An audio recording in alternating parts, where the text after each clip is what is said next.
Wankawan TV1. Dalam kaitan itu, gerakan kembali ke Undang-Undang Dasar 1945 asli sebagai hasil pemufakatan para pendiri bangsa semakin meyakini bahwa penerapan Undang-Undang Dasar 1945 asli adalah solusi. Untuk itulah G45, gerakan kembali ke Undang-Undang Dasar 1945, mengajukan jalan tengah. A.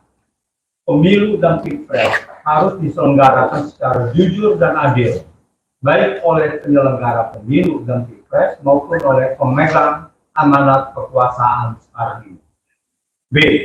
Segera setelah terbentuknya MPR RI, hasil pemilu dan pilpres 2024 secara demokratis dan konstitusional tersebut, MPR RI sebagai penjelmaan kedaulatan rakyat diminta untuk menetapkan penerapan kembali Undang-Undang Dasar 1945 asli, hasil pemufakatan para pendiri bangsa pada 18 Agustus 1945 dengan adendum tentang masa jabatan presiden dan wakil presiden maksimal 2 periode. Menyerukan kepada semua kekuatan politik, baik partai-partai politik maupun organisasi-organisasi masyarakat, untuk menyadari kondisi kehidupan bangsa dan negara yang kritis dan bergerak untuk melakukan upaya-upaya bersama bagi penyelamatan. Hal itu tiada lain adalah dengan penerapan Undang-Undang Dasar 1945 asli, hasil pemufakatan para pendiri bangsa pada 18 Agustus 1945. Semoga Tuhan Yang Maha Kuasa melindungi bangsa dan negara Indonesia dari malapetaka dan mara bahaya. Presidium gerakan kembali ke Undang-Undang Dasar 1945 asli.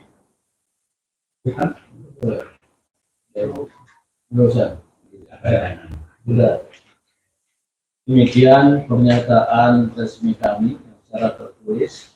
Namun dimungkinkan setiap anggota presidium maupun deklarator untuk menyampaikan pikiran pribadinya pada tanya jawab.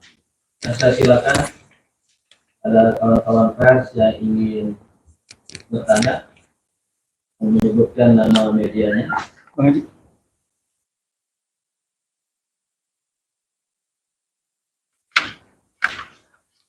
Ya, silakan. Pak Din, pertanyaannya begini. Saya dari Wankawan TV1 menanyakan tentang makin kelihatan kecurangan yang dilakukan oleh rezim ini. Lalu apa tindakan yang harus dilakukan oleh Presidium Gerakan Kembali Undang-Undang 45 yang asli?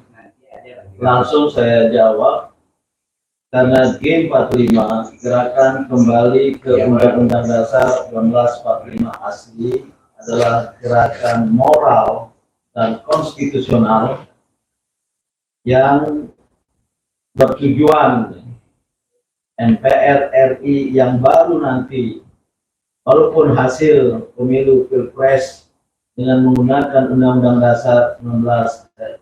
Dasar 2002 dan turunannya kami kritik, namun inilah jalan tengah.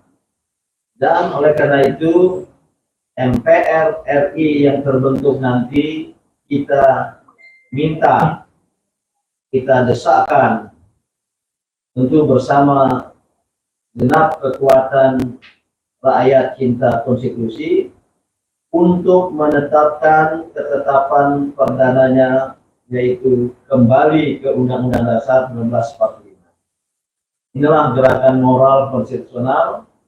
Maka kami tidak berada pada posisi yang dapat dan ingin berbuat banyak jika terjadi pelanggaran-pelanggaran terhadap undang-undang tentang pemilu maupun kecurangan yang banyak disebutkan, kecuali kami memberikan dukungan secara moral seperti pada pernyataan kami kali ini. Silakan, ada lagi?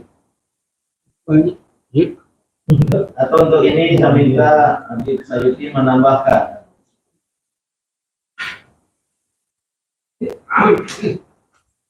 Memang kita tidak punya Kita tidak punya posisi yang disebutkan untuk mengambil tindakan tertentu menghadapi kecurangan seperti itu. Tapi posisi gerakan kembali kewenangan menempatkan MK sebagai lembaga tertinggi. Kalau itu terbentuk, maka demokrasi kita yang real seperti sekarang ini bisa dijinakkan, bisa ditanggulangi untuk kembali kepada kedaulatan rakyat. Dan hal ini tidak bisa dibiarkan langsung terus, karena akan menjadikan Indonesia bisa disebutkan terpecah belah, rancang disintegrasi.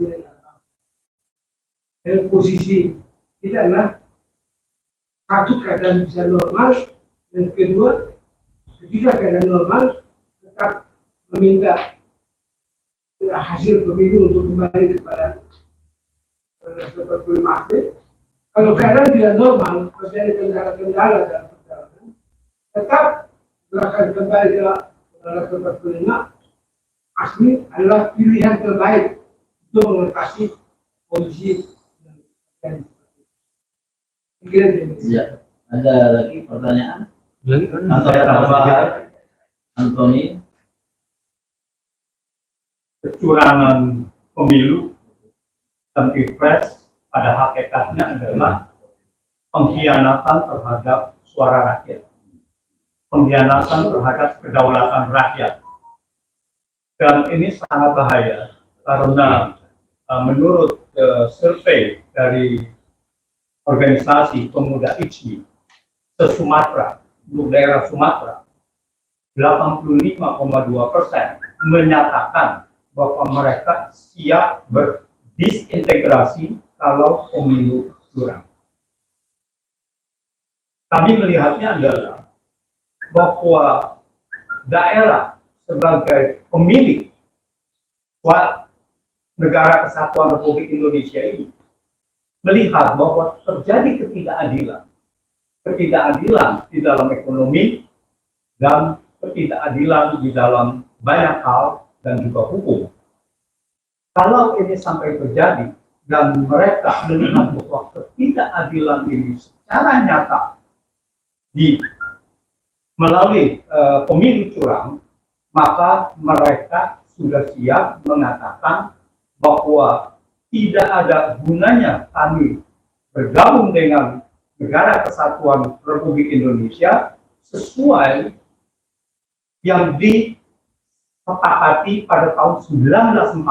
Nah, ini kita cuma mengingatkan bahwa kedaulatan rakyat harus di atas segala-galanya sesuai konstitusi Undang-Undang Dasar 1945, dan jangan sampai ini menjadi bahan menjadi disintegrasi sehingga menambah, menurut kata-kata tadi adalah dosa dari rezim ini yang tidak bisa termaafkan.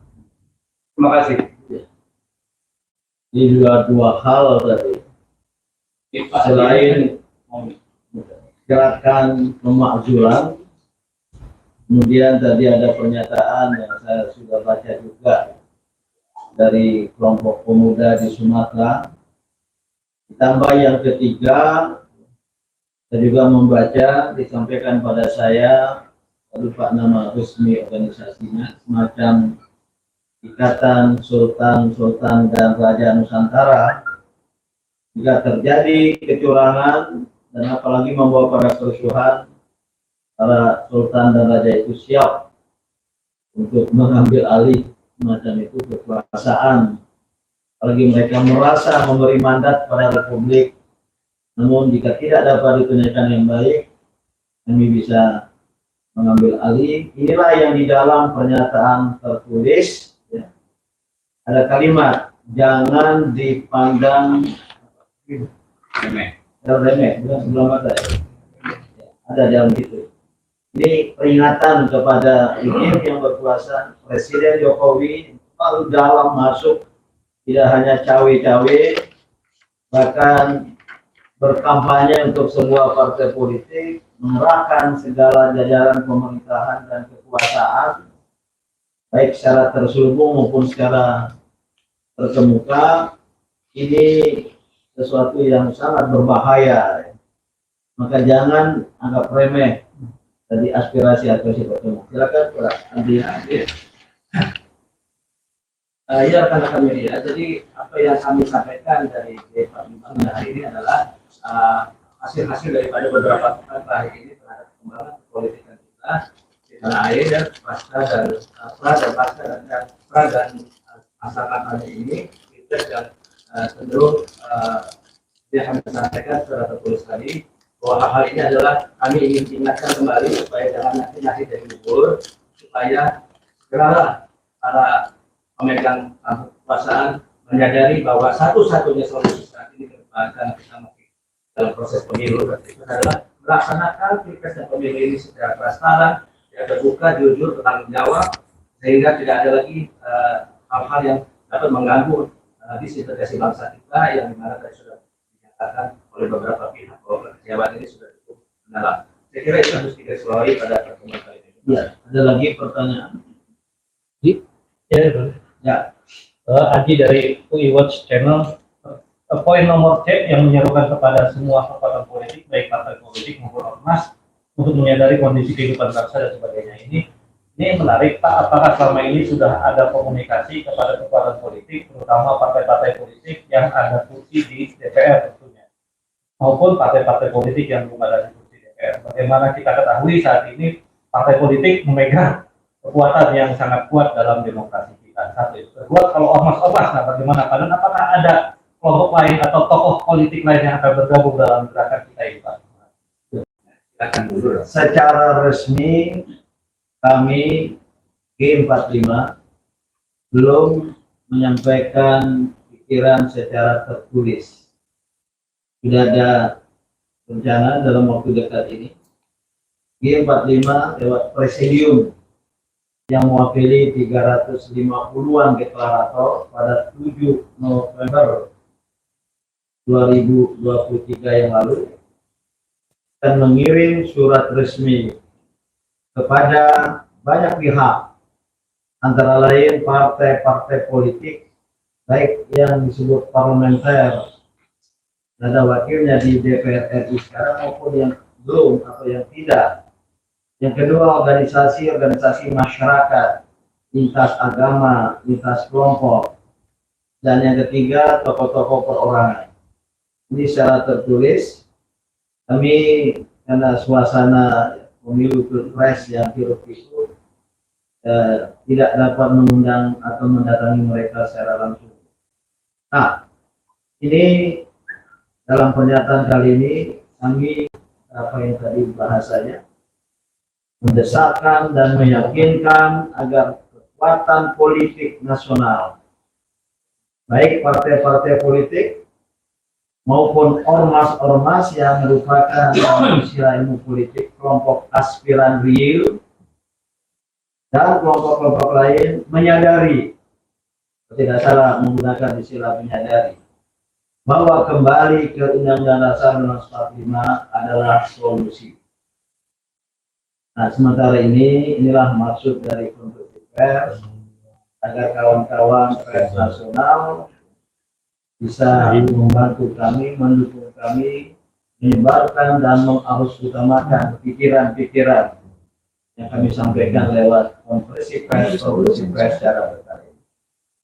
Oke, ada pertanyaan lain?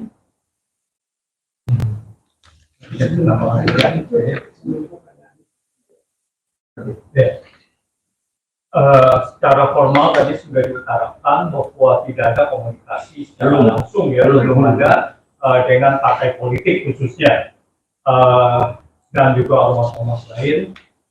Tetapi kan yang pemilu ini tentu saja berkepentingan sekali partai politik tidak dicurangi. Tetapi berdasarkan semangat, saya rasa kita sudah mendengar semua, mereka juga menyerukan pemilu jujur dan adil. Bahkan ada slogan, saya tidak tahu dari mana, atau 01, atau 02, atau 03 yang mengatakan pemilu curang berarti perang. Tadi itu. Ada itu, slogan-slogan seperti itu gitu. Jadi ini adalah sudah sama satu frekuensi bahwa pemilu ini harus jujur dan adil.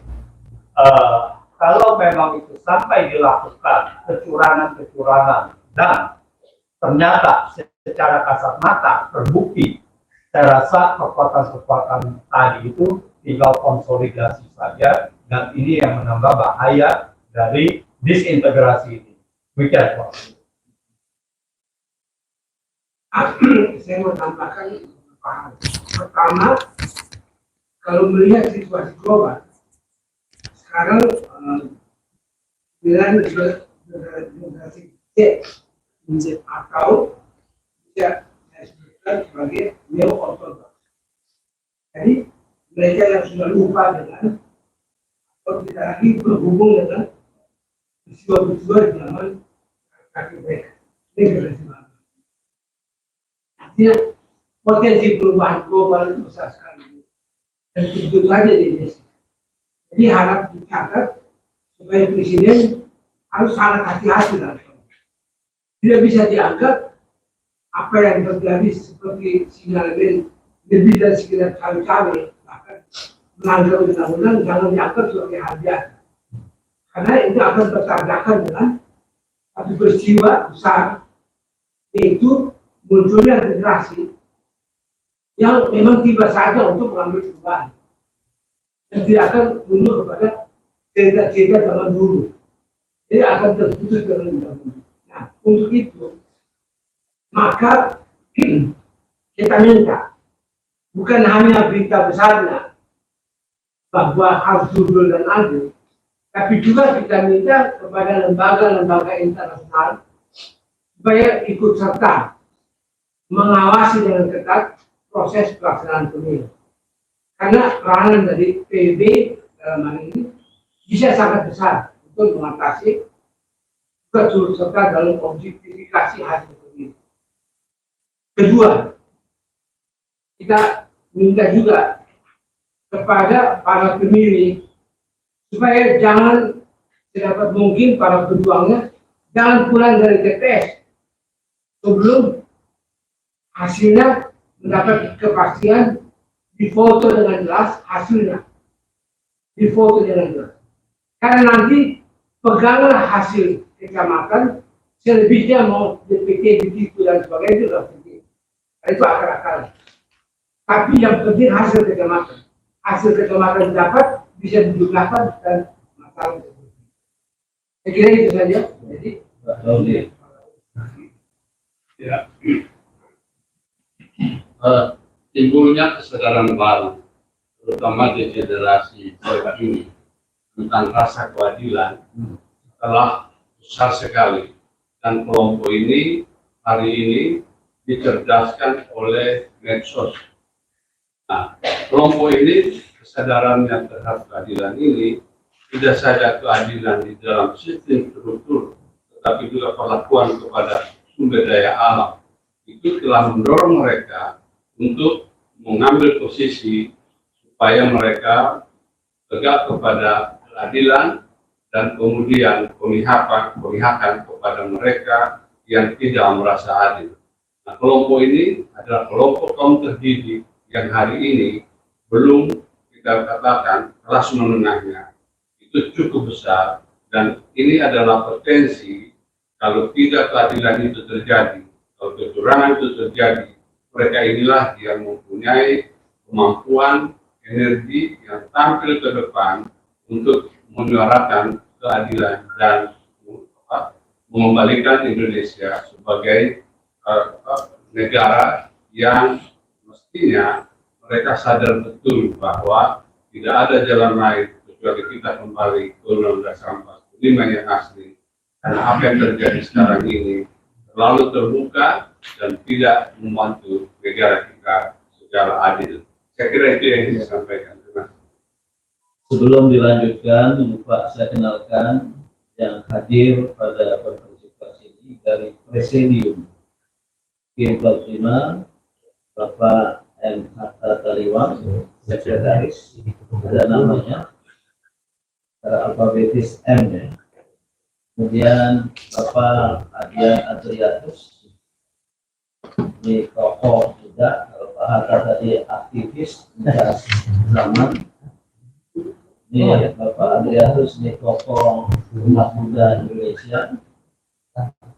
Kemudian bagi saya Bapak Antoni Budiawan, seorang cendekiawan dalam bidang ekonomi umat Katolik. Kemudian di Sayuki Sakti, ini tokoh pemikir di DPR, demonstran juga yang presidium dan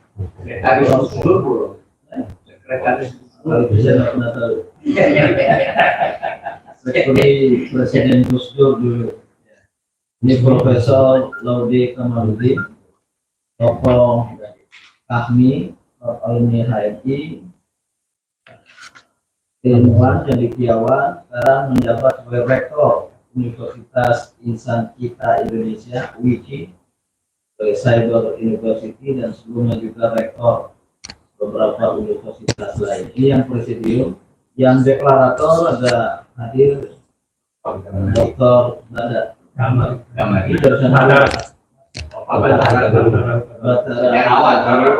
sejarawan yang sangat beri perhatian kepada keterlibatan Belanda dalam penjajahan dan agresi penjajahan kembali di Indonesia. Dr. Gamari Sutrisno, Ini pernah DPR, pernah anggota DPR RI. sekarang Relawan Anda. Nggak ada hubungannya itu. nggak boleh lupa itu. Kalau nama itu nggak boleh di sini. Ya, deklarator tim 5 ini nggak ada relawan, nggak ada paslon. Kalau ada kita keluar. Karena ini betul-betul gerakan moral. Kalau kita punya pilihan di luar. Ya. Kemudian ya, Mbak, Ibu, Ida, Kusdianti, aktivis, demonstran, Mama militer. apa namanya? Aliansi Rakyat Menggugat, deklarator G45, deklarator ya G45, tapi juga ikut pergerakan lain, ya termasuk pemakzulan. Ini Bang Archandra, tokoh muda, dia ketua umum Dewan Pimpinan Pusat Partai Pelita, seorang profesional juga. Inilah kami nanti akan datang mungkin menyusul yang lain. Deklarator pada 7 November di Gedung Juang sekitar 430 tokoh. Kemudian bersepakat presidium beberapa orang yang namanya tercantum dalam penyataan. Silakan, ada pertanyaan 1-2 terakhir. Atau yang ingin mau didalami, saya kembali. Ya, silakan. Sekali lagi kata media bahwa yang ada saat ini bukan untuk hal-hal yang ada malah atau mengintimidasi atau ingin turut serta merancu situasi pilpres yang telah berlangsung ini. Justru kami menyampaikan fakta-fakta yang menyangkut kecurangan yang membayangi berlangsungnya pemilu kita yang akan datang ini, dan juga perlu digarisbawahi bahwa terhadap Bapak Presiden Jokowi agar dapat menerima masukan yang kami sampaikan ini, tidak menganggap hal yang biasa, tetapi juga harus mampu menyikapi yang telah Pak Jokowi sendiri lakukan, yaitu situasi di mana rakyat menjadi di dalam mencekam, apalagi sudah semakin dekat hari H, suasana seperti ini tidak kondusif karena politik dinasti sangat terasa, semakin terasa hari-hari ini melibatkan peserta pilpres juga. Oleh karena itu, kalau sekali lagi seluruh pemangku jabatan yang mengelola pilpres dan pemilu ini, siapapun juga dari tingkat daerah hingga pusat, untuk menjaga netralitas, menjaga kejujuran, transparansi, seperti yang tadi disampaikan juga, bagaimana dokumen-dokumen di kecamatan di titik tertentu untuk bukti-bukti sahnya sebuah suara-suara, sahnya suatu pengumpulan suara rakyat menjadi mampu mengatasi situasi yang tidak baik saat ini. Kira-kira itu yang ingin saya sampaikan. Ada pertanyaan? Mungkin nanti kalau ada pertanyaan. Adi dari World Technology tadi misalnya benar-benar terjadi kecurangan dan terjadi kekacauan sebagaimana yang kita khawatirkan, ini kelompok kita bagaimana akan memimpin situasi untuk mengembalikan keadaan menjadi lebih baik dan kembali ke D45, tujuannya kembali ke D45 itu kalau terjadi kekacauan. Kalau misalnya pemilunya jujur dan adil dan terbentuk MPR RI hasil pemilu besok, kan ada juga himbauan dari kelompok ini untuk MPR menetapkan agenda kembali ke D45. Tentu saja itu tidak mudah apabila belum ada kesadaran di antara para DPR dan MPR terpilih itu. Lagi pula MPR bukan lembaga tertinggi negara tadi. Ini tentu jalannya panjang sekali Pak Yus. Dan tentu saja tidak bisa hanya sekedar konferensi pers. Tapi apakah kalau saya melihatnya pendekatan personal kepada para tokoh-tokoh yang dalam tanda kutip punya power di Indonesia, apakah sudah dilakukan dan akan dilakukan? Pertanyaannya bagus dan penting. Pertama, posisi G45 mengingatkan dan memperingatkan secara moral agar jangan terjadi kecurangan dalam pelaksanaan pemilu Pilpres 2024 ini. Karena kecurangan pertama tidak dilaksanakannya prinsip pemilu berdasarkan undang-undang belum diubah ya. Langsung, umum, bebas, rahasia, luber, ditambah dengan yang kedua jujur dan adil, jurdil. Terutama dua yang terakhir jika tidak diterapkan secara sebenar-benarnya itu berarti kecurangan. Dan oleh karena itu kecurangan ini sangat potensial menimbulkan protes, perlawanan, kerusuhan, bahkan ada yang menggunakan istilah revolusi. Pemilu curang, perang itu dari sebuah kelompok. Ini sudah bertebaran. Oleh karena itu, posisi kami sebagai gerakan moral mengingatkan khususnya kepada dua pihak. Satu, pemerintah, rejim dari presiden sampai ke paling bawah untuk jangan cawe-cawe. Apalagi lebih dari itu. Yang kita saksikan di televisi, mengkampanyekan sebuah partai politik. Di baliho-baliho partai ini adalah partai Jokowi. Belum lagi ada yang mempersoalkan rekayasa hukum di Mahkamah Konstitusi untuk memungkinkan seseorang yang kebetulan anak presiden bisa menjadi calon wakil presiden padahal belum umur sesuai dengan peraturan KPU itu sendiri sebelumnya. Belum lagi banyak sekali ya, ada sekelompok satpol di sebuah kabupaten membuat pernyataan untuk mendukung calon tertentu, para desa dikumpulkan, seorang calon datang. Ini kasat mata yang kami masukkan. Apalagi money politik, BLT yang dari dulu tidak disalurkan, baru saat kampanye pemilu disalurkan. Itu hak rakyat, tapi kemudian dibungkus seolah-olah datang dari sebuah kekuatan politik atau paslon tertentu. Ini adalah bentuk-bentuk kecurangan yang kasat mata, dan ini berarti melanggar undang-undang pemilu, yaitu tidak melaksanakan kejujuran dan keadilan. Maka kami khawatir, catatan penting pada penanya, bukan dari kami khawatir ini para cendekiawan, akademisi, para tokoh. Kalau ini berlanjut kecurangan, ketidakjujuran, ketidakadilan ini potensial menimbulkan kerusuhan, perlawanan, padahal sudah ada tadi berbagai bentuknya. Ini akan menjadi malapetaka bagi bangsa dan negara, maka kami tutup pernyataan ini dengan doa. Semoga Tuhan Yang Maha Esa melindungi bangsa dan negara Indonesia dari malapetaka dan mara bahaya. Kalau tidak salah di bagian paling akhir itu. Nah, saudara-saudara, kalau berlangsung dengan jujur, adil, pemilu tidak ada kecurangan, diterima oleh semua pihak, termasuk oleh kontestan-kontestan, partai-partai politik, para pendukung paslon-paslon, itulah G45 akan meyakinkan, mendesakkan MPR RI terbentuk nanti.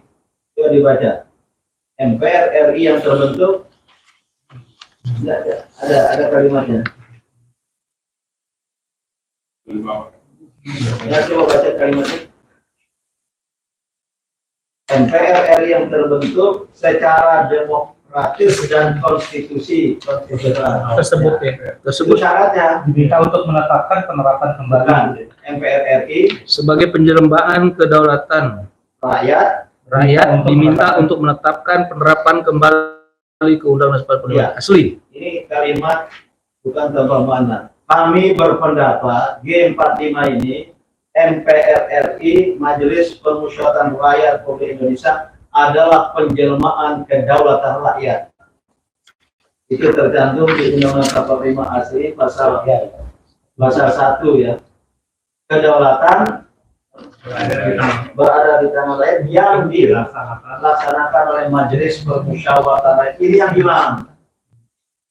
Karena ini bukan oleh kedaulatan rakyat, bukan oleh Majelis Permusyawaratan Rakyat, oleh konstitusi, undang-undang, dan oleh partai politik. Kedaulatan rakyat diambil alih oleh partai politik, kami koreksi. Tapi silakan berlangsung.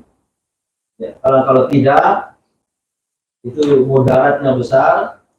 Namun harus jujur adil. Kalau jujur adil, kita minta untuk menetapkan pada sidang pertamanya bila perlu kembali ke Undang-Undang Dasar 1945 asli.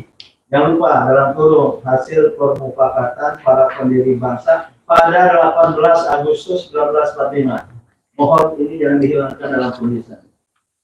Bukan Undang-Undang Dasar hasil dekret 5 Juli 59. Bukan Undang-Undang Dasar yang awalnya itu berdasarkan Piagam Jakarta. Karena ada beda sedikit saja. Ini dengan bersengaja biar semua rakyat juga paham, semua kelompok, yaitu Undang-Undang Dasar 1945 asli, huruf besar, huruf kecil aslinya. Kalau Pak Hatta tulis huruf besar. Dalam kurung hasil permufakatan para yang lupa permufakatan 18 Agustus 1945. Nah, terakhir, kalau seandainya pemilu tidak berlangsung luber jurdil secara damai sebagai jalan damai demokrasi, terjadi protes, perlawanan dengan bukan ancaman biasa tadi itu, bukan dari kami. Ya. Gimana G45? G45 berketetapan hati untuk menyerukan kepada seluruh rakyat Indonesia kembali ke Undang-Undang Dasar 1945 asli hasil pemangkatan pada 2018 adalah solusi. Jika kawan-kawan memahami dari saya, ini belum semua kami menyepakati, tapi negara bersepakat gerakan 45 akan menjadi kekuatan rakyat yang menyerukan seluruh rakyat dan menggerakkan seluruh rakyat. Mari kita bersama-sama kembali ke Undang-Undang Dasar 1945. Mungkin nanti akan berkumpul sejumlah tokoh bangsa Indonesia, lintas agama, lintas suku, lintas golongan, untuk memastikan kita bersepakat kembali ke Undang-Undang Dasar 1945 asli. Dipaham yang terakhir ya? Ini gerakan moral akan berubah menjadi gerakan politik moral yang konstitusional. di pertanyaan tentang mendekati pribadi-pribadi tertentu. Kan sudah Jadi tadi. tadi dijawab Ya. oleh Pak Adil bahwa ini bukan masalah-masalah pribadi lagi. Jadi pribadi yang dianggap berkuasa itu karena menjalankan kedaulatan terbaik. Ketika keadaan tidak normal, maka yang tadi itu gelombang objektif itu akan berkomunikasi dengan pribadi-pribadi itu secara objektif. Tidak lagi dianggap ada kepentingan pribadi, ideologi pribadi itu tidak ada. Itu jawabannya. Jika itu bisa dianggap masalah kecil, tapi menjadi besar kalau kita lihat budaya politik kita. Bahwa masalah-masalah penting seperti ini yang mendasar, seperti ini menyangkut suara rakyat dalam rakyat, jangan dianggap sebagai kepentingan pribadi-pribadi. Walaupun dia berpengaruh di masyarakat, di politik, di mana-mana. Tapi kalau menyangkut kepentingan rakyat, maka komunikasi itu adalah komunikasi objektif, bukan ada kepentingan dia berlima, kepentingan padi atau Dari deklarator yang hadir ada yang ingin bicara? Saudara? Boleh pegang. Dia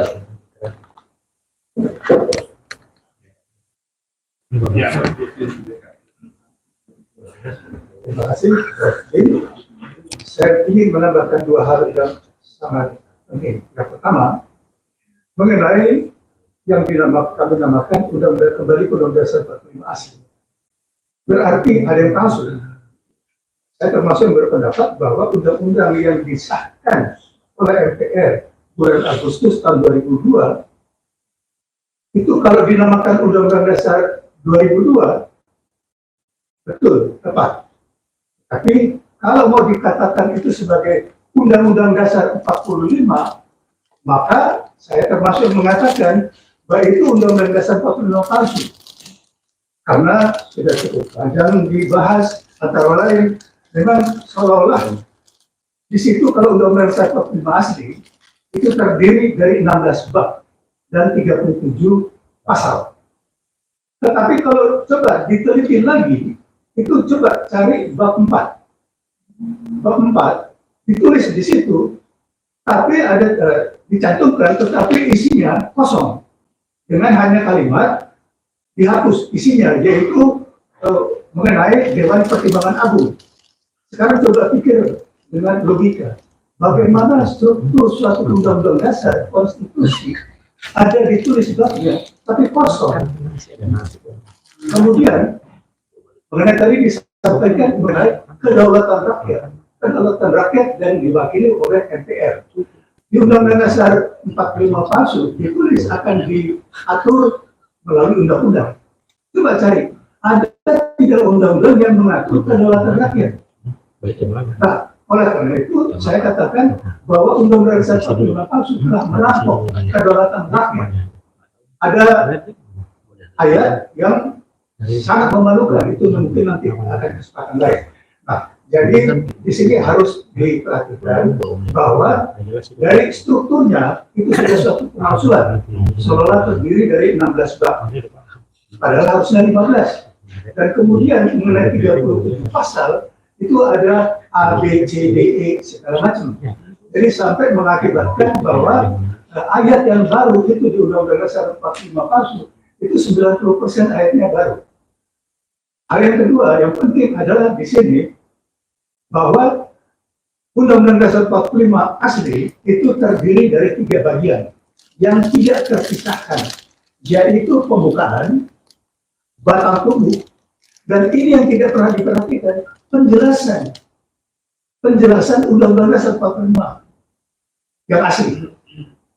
Coba saudara-saudara atau semua pemirsa membaca dengan teliti isi penjelasan. Jadi itu dihapus. Konon katanya bahwa itu adalah produk dari Profesor Supomo. Itu tidak masuk akal karena setiap bab, setiap pasal, setiap kalimat di situ disusun bersama-sama dan itu adalah usulan dari pribadi-pribadi. Jadi apabila sudah diterima sebagai usulan yang dikeluarkan dan dicantumkan, berarti tidak lagi ditulis itu dari siapa. Jadi kalau dikatakan bahwa itu disusun oleh Profesor Supomo, Tidak masalah, yang penting disahkan. Nah, jadi pentingnya begini, ya. Yang paling penting di situ adalah dijelaskan apa tujuan mendirikan negara. Di situ dijelaskan tujuannya. Kemudian mengenai perilaku pemimpin juga sudah dicantumkan. Jadi nggak mungkinlah ada joget-joget dan segala macam. Itu bukan perilaku pemimpin atau calon pemimpin. Ya, selingat-selingkuh dan sebagainya harus dibaca. Ya, jadi kalau pemimpin itu harus memberi teladan. Ya, seperti dari teologi pendidikan Ki Hajar Dewantoro. Ya, ngasus itu lalu di depan itu menjadi teladan, jangan jadi sontoloyo. Ya. Nah, ini betul-betul dua hal yang menurut saya harus diperhatikan. Coba sekarang semua membaca kembali. Ya. Wakil-wakil rakyat membaca kembali penjelasan Undang-Undang Dasar 45. Saya duga memang ada unsur kesengajaan untuk menghapus. Karena di situ banyak hal-hal yang krusial yang harus diperhatikan. Termasuk di situ ada kalimat pertama bahwa selain undang-undang tertulis, ada undang-undang tidak tertulis. Mengenai perilaku dan sebagainya, itu undang-undang tidak tertulis, etika, ya, itu harus bisa dipikirkan sendiri. Ya. Nah, itu contoh-contohnya. Ya. Nah, jadi inilah menurut pendapat saya hal-hal yang harus diperhatikan dan harus dibaca oleh semua wakil rakyat agar mengetahui mengapa mendirikan, kan enak zaman penjajahan, nggak usah capek-capek, nggak usah mikir. Tetapi bukan itu tujuan untuk mendirikan negara, supaya kita bisa dalam alam kebebasan, kemerdekaan, dan keadilan.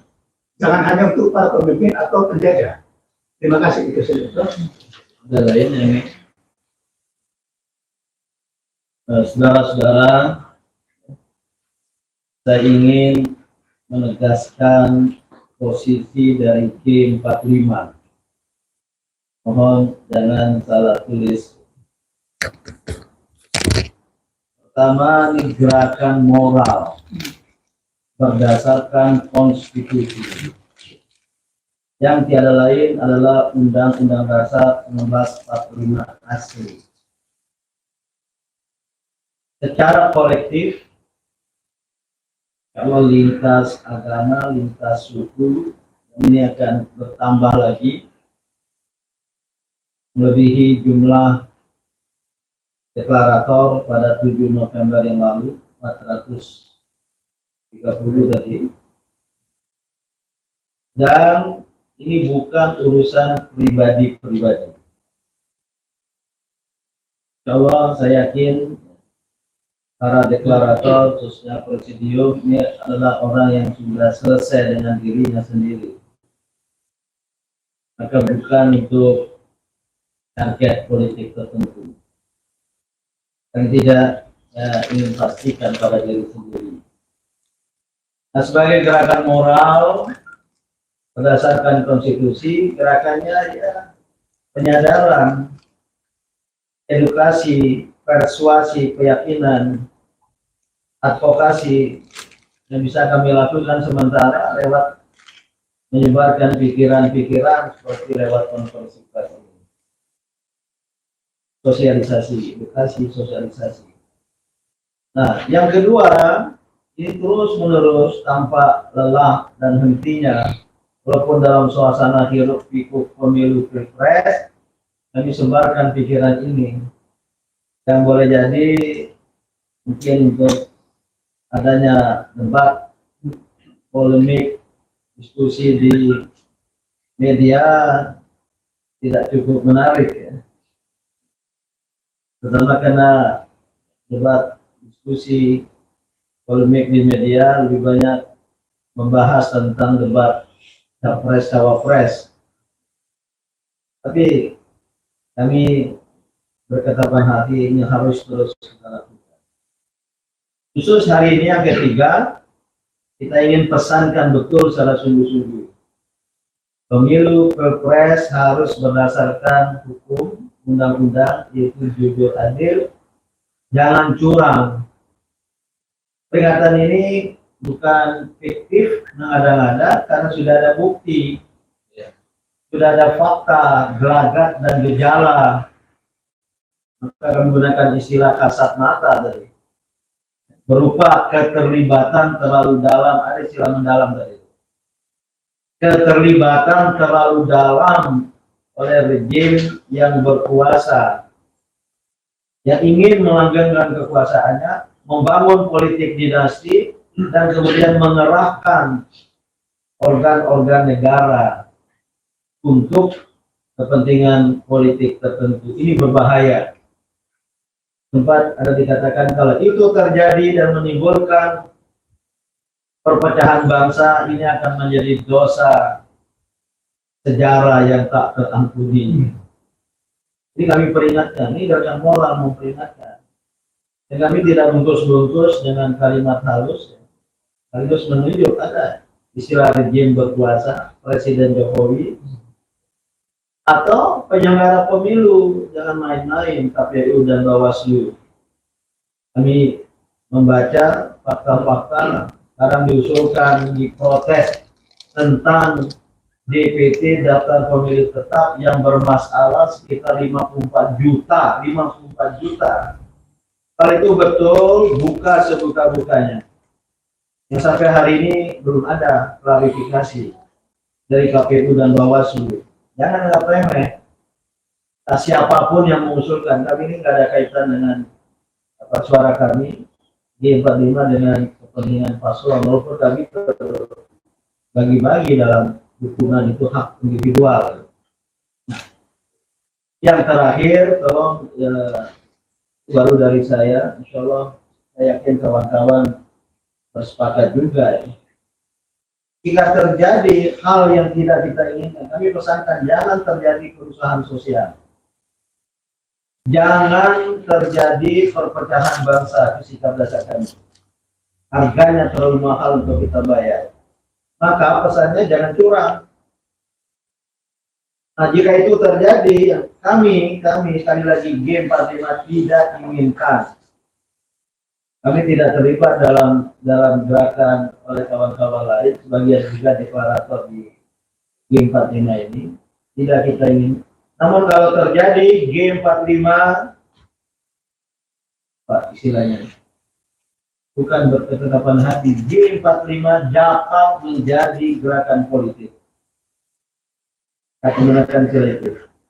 G45 gerakan moral berdasarkan konstitusi, bisa dapat saja menjadi gerakan politik berdasarkan konstitusi, khususnya Undang-Undang 45 yang asli itu, untuk menyelamatkan kehidupan bangsa. Maka kami akan menyerukan kepada rakyat, siapa yang bersetuju, kami yakin banyak karena itulah solusi bagi keselamatan bangsa pada masa yang akan datang.